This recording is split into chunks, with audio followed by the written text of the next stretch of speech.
Hello प्यारे बच्चों, कैसे हैं आप लोग। आज मैं लेकर आई हूँ मेरा नया वीडियो जो है कक्षा 10 की पाठ्य पुस्तक स्पर्श से चैप्टर 5 पर्वत प्रदेश में पावस। इस कविता में प्रकृति प्रकृति अर्थात और पहाड़ों का इतना सुंदर विवरण है कि जैसे प्रकृति सजीव सजीव हो उठी हो, मतलब जैसे जीवित हो गई हो। भला ऐसा कोई इंसान हो सकता है जो पहाड़ों पर ना जाना चाहता हो, जिसको पहाड़ पसंद ना हो। जिन लोगों को दूर हिमालय पर जाने का मौका नहीं मिल पाता, वो लोग अपने आसपास कहीं भी, जहाँ छोटी या बड़ी जैसी भी पहाड़ी इलाकों में जाने का मौका मिले, वहाँ जाना नहीं छोड़ते। जब आप पहाड़ों को याद कर रहे हो और ऐसे में किसी कवि की कविता अगर कक्षा में बैठे बैठे ही आपको ऐसा एहसास करवा दे कि आप अभी अभी पहाड़ों से घूमकर आ रहे हो, तो बात ही क्या है, ये तो बात ही अलग हो जाती है। प्रसिद्ध कवि हैं निराला जी, जिन्होंने पंत जी के बारे में, जिन्होंने ये कविता लिखी है, सुमित्रा नंदन पंत, उनके बारे में निराला जी ने कहा था कि उनके सबसे बड़ी प्रतिभा ये है कि वह अपनी कृतियों को अधिक से अधिक सुंदर बना देते हैं, जिसे पढ़कर या सुनकर बहुत आनंद आता है और ऐसा लगता है जैसे हम उसी जगह पर पहुंच गए हों।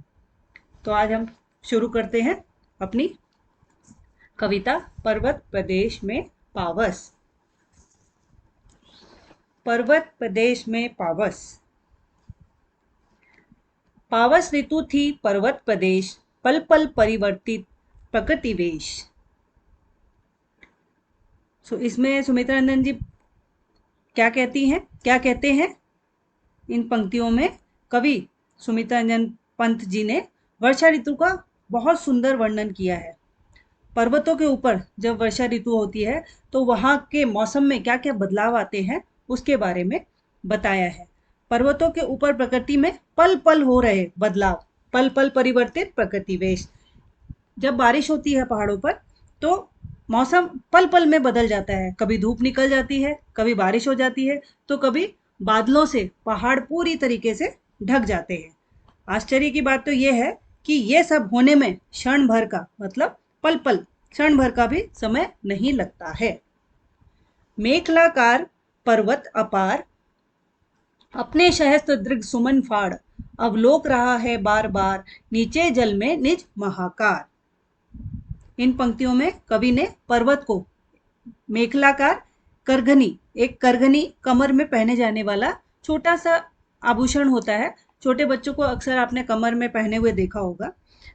तो एक करघनी के रूप में बताया है पहाड़ों को। पर्वत पर खिले हुए हजारों फूल पर्वत के नेत्र की तरह लग रहे हैं। ठीक पर्वत के नीचे फैला तालाब किसी दर्पण का काम कर रहा है, जिसमें पर्वत अपनी पुष्प रूपी आंखों से अपना विशाल रूप निहार रहा हो, अपने विशाल रूप को पर्वत उस दर्पण में देख रहा हो।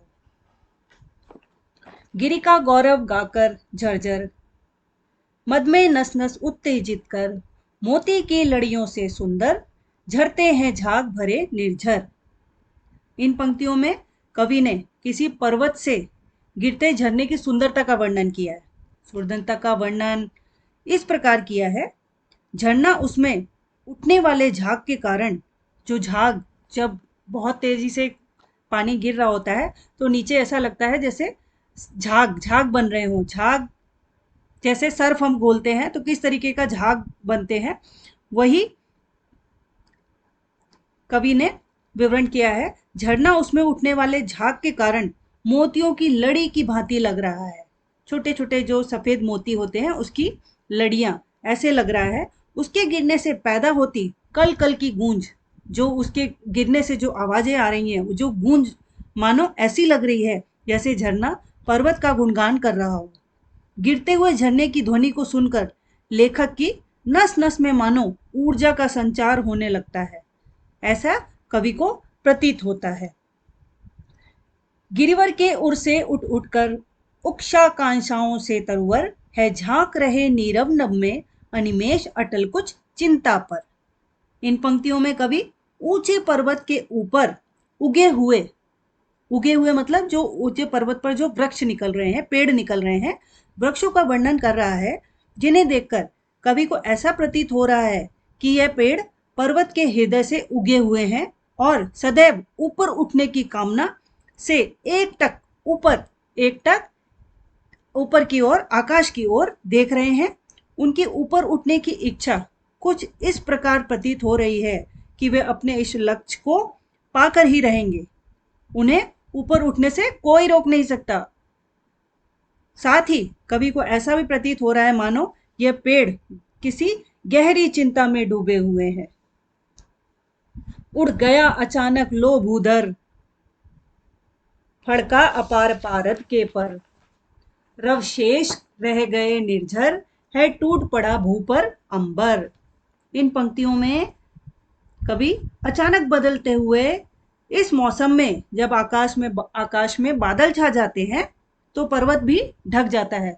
जैसे आपने अपने घर के बाहर भी देखा होगा, कभी अगर बादल छाए हुए हैं, बहुत तेज काले बादल हैं, उसमें हमें कई चीजें ऐसे लगता है सामने जैसे एकदम अंधेरा छा गया और कुछ दिखाई नहीं देता। अचानक बदलते इस मौसम में जब आकाश में बादल छा जाते हैं तो पर्वत भी ढक जाते हैं। इसलिए कवि ने कहा है अचानक पर्वत अपने चमकीले पंख फड़फड़ाकर कहीं उड़ गया है। ऐसा लगता है कि वह अपने पंखों को फड़फड़ाकर कहीं उड़ गया है, वह अब कहीं नजर नहीं आ रहा है। चारों ओर कुछ दिखाई नहीं दे रहा है, सिर्फ झरने की गिरने की आवाज हमें सुनाई दे रही है। आवाज ध्वनि हमें सुनाई दे रही है। ऐसा प्रतीत हो रहा है मानो आकाश पृथ्वी पर आ गिरा हो। टूट पड़ा भू पर अंबर, भू मतलब भूमि, अंबर मतलब आकाश, आकाश पृथ्वी पर आ गिरा हो। धस गए धरा में शबे शाल, उठ रहा धुआं जल गया ताल, यूं जलद यान में विचर विचर, या इंद्र खेलता इंद्रजाल।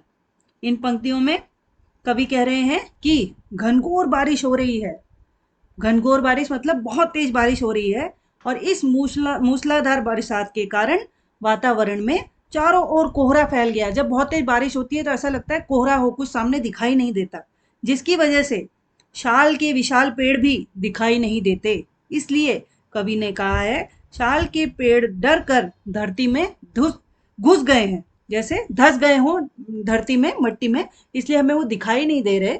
इसलिए कवि ने कहा है कि शाल के पेड़ डरकर धरती में घुस जाते हैं।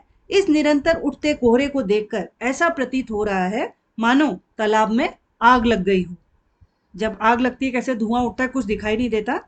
प्रकृति के विभिन्न रूपों को देखकर कवि को ऐसा लग रहा है जैसे इंद्र बादलों में घूम घूम कर अपना खेल खेल रहे हैं या कुछ जादू कर रहे हैं जो हमें कुछ दिखाई नहीं दे रहा है। तो मेरे प्यारे बच्चों, आपको कैसी लगी ये कविता?